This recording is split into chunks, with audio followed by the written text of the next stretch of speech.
안녕하세요. 현장 탐방 오늘의 손담입니다. 21세기 산업 경쟁력을 좌우하는 기술 하면 바로 나노 기술을 빼놓을 수가 없는데요. 제가 오늘 찾아온 곳은 바로 이 나노 기술의 기반, 기초라 할 수 있는 기술을 보유하고 있는 그런 기업이라고 합니다. 어떤 곳인지 지금부터 함께 만나보시죠. 여기는 대한민국 나노 산업의 현재와 미래를 볼 수 있는 나노 코리아 전시회 현장.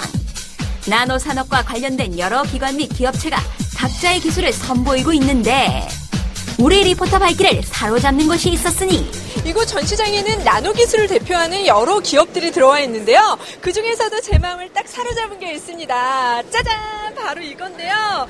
저기 안녕하세요. 잠깐만요. 안녕하세요. 아니 이게 우리가 어릴 때 보던 그 현미경 맞나요? 그 현미경하고는 좀 다르고요. 네. 앞에 보이시는 현미경은 주사전자 현미경이라는 현미경이에요. 그래서 대상물에 대해서 최대 30만 배까지 확대를 하셔서 나노 세계에 대해서 관찰하실 수 있는 그런 장비입니다. 네, 기존 저희가 보던 현미경과 어떤 점이 다른지 좀 제품 설명 좀 부탁드릴게요. 기존에 보시던 광학 현미경 같은 경우에는 네. 빛을 이용해서 대상물에 대해서 파악을 했기 때문에 네. 최대 1000배 정도밖에 관찰을 하실 수 없으셨어요. 근데 앞에 보이시는 이제 주사전자 현미경 같은 경우에는 네. 전자빔을 이용해서 대상물을 관찰하시기 때문에 상당히 큰 배율로 최대 30만 배까지 땡기셔서 수나노, 수십 나노에 대해서 이미지를 파악을 하실 수 있는 그런 장비입니다. 샘이라고 불리는 주사전자 현미경은 나노 측정에 있어 가장 기본이 되는 장비로 미세 구조물의 형상과 성분을 해석 측정할 수 있는데 다양한 산업 분야에서 필수적 장비로 활용되고 우리 있다. 제품만의 어떤 특징, 차별성이 있다면 어떤 게 있을까요? 앞에 보이시는 장비 같은 경우에는 어떻게 보면 국산화를 처음으로 이끈 전자현미경이라고 보시면 되거든요. 네. 표준과학연구원에서 약 10년 정도 연구개발 끝에 세계에서 5번째로 네. 국내에서는 첫 번째로 전자현미경의 국산화를 성공한 그런 대표적인 제품이라고 할 수 있겠습니다. 너무 외국에 의존하다 보니까 네. 창의적인 연구 같은 거 하는데 많은 지장을 받아가지고 네. 국내 제품으로 그 연구를 하지 않으면 앞으로 전진을 할 수 없기 때문에 그렇죠. 그런 공통 장비가 되는 전자현미경서부터 우리가 개발을 하게 된 것입니다. 그 조작하는 방식이 전부 한글로 표시된다는 점입니다. 그래서 누구나 손쉽게 비전문가라도 쓸 수 있게 돼 있고 화상이 콘트라스트라고 그러는데 네. 그것이 비교적 선명하게 그렇게 나오게 되어 있습니다. 그것은 한국 사람들이 비교적 그런 선명한 화질을 굉장히 선호하기 때문에 전자현미경의 국산화로 인해 가격 역시 기존 외산 제품에 비해 상당히 낮아져 본격적인 보급이 가능해졌다고 하는데 그렇다면 나노 산업이 우리에게 중요한 이유가 궁금하다. 사람 머리카락 굵기의 약 10만 분의 1 정도의 사이즈를 제어하거나 조작할 수 있는 그런 기술이라고 말씀을 드릴 수가 있겠어요. 전기, 전자, 그러니까 IT, ET, NT, ST라고 흔히 말씀하시는 그런 UT 분야에 대해서 여러 가지 방법으로 접목이 돼서 지금 많이 활용이 되고 있습니다. 반도체, 디스플레이 등 첨단 기술에 있어 세계 최고를 자랑하는 대한민국의 나노 기술이야말로 미래 산업 경쟁력을 좌우하는 핵심 기술. 그렇다면 이러한 전자현미경을 만드는 기업은 어디에 있을까? 전자현미경을 생산하는 벤처기업으로서요. 세계 5번째로 전자현미경을 생산하는 나라로 한국을 등록시킨 회사입니다.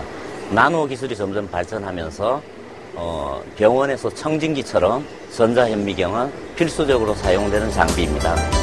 현재 국내에 보급되어 있는 전자현미경의 수는 약 1000여 대. 비교적 고가의 장비이기도 하지만 12만 대가 보급되어 있는 일본에 비하면 너무 적은 현실. 일본이 기초과학 분야의 노벨상 수상자를 계속적으로 배출하는 것도 이 전자현미경의 보급과 깊은 연관이 있다고 한다. 저희의 목표는 중고등학교까지 전자현미경을 보급을 해서 이 전자현미경을 이용해서 저희 과학 영재들 이런 사람들이 노벨상을 수상할 수 있게 뒤에서 서포팅할 수 있는 그런 회사가 되고 싶은 게 목표입니다. 지금 샘 장비 같은 거는 산업체에서 수요가 굉장히 많고 또 이런 장비를 이용하는 어떤 기술들이 보급이 많이 돼야 되는 그런 시점에 있어서 지금 이런 장비 보니까 굉장히 사용이 유용하게 사용할 수 있고 그래서 준비했다. 바로 과학교사들을 위한 워크숍. 일선 중고등학교 과학 선생님들을 초대. 전자현미경에 대한 정보 제공은 물론 사용법에 대한 교육을 하는 시간이 마련되었는데 딱 가보시니까 어떤가요? 예, 이번에 참여하게 된 것도 학생들한테 교육적인 목적을 갖고선 참여를 했는데요. 평상시에 사용하던 그 조그만 현미경에서 좀 이렇게 학생들이 보지 못한 굉장히 그 작은 미지의 세계를 볼 수 있다는 게 학생들한테 큰 호기심을 일으킬 것 같습니다. 21세기 대한민국을 이끌어갈 과학자들을 키우는 일은 모두 이 선생님들 손에 달려 있으니 기초과학의 발전을 위해 일선 학교에 이 전자현미경을 보급하는 것이 급선무. 그 나노 순위가 4위라는 걸 듣고 굉장히 놀랐습니다. 그리고 실제로 학교에서는 이론만 살짝 접했던 부분을 실제로 많이 접할 수 있고 제가 직접 볼 수 있어서 굉장히 좋았습니다. 이런 거를 아이들이 이렇게 학생들이 접하게 된다면 어떨까요? 그러니까 학생들이 제가 평상시에 뭐 플러렌이라든지 아니면 나노 튜브, 그다음에 그래핀에 되게 관심이 많았었는데 실제로 모형만 만들어 봤지 실제 실물이라든지 이런 영상물을 보질 못했는데 아이들이 그런 모형으로만 접하는 것이 아니라 영상물로 직접 보게 된다면 굉장히 놀라워할 것 같습니다. 우수한 과학 인프라가 창의적인 과학기술을 탄생시킨다. 전자현미경의 국산화로 미래 과학대국 코리아를 건설하는 데 일익을 담당하고 있는 이 기업의 향후 계획을 들어보자. 예, 저희는 설립한 지 3년이 지났고 올해부터 본격적으로 매출이 발생하고 있습니다. 그리고 이번 신제품 발표를 계기로 해서 수출을 중점적으로 추진을 할 예정이며 현재까지 동남아, 미국, 그다음에 유럽 시장 쪽에 그 시장을 개척을 하고 있습니다. 그래서 올해 매출은 50억, 내년도에는 200억을 목표로 해서 열심히 하도록 하겠습니다.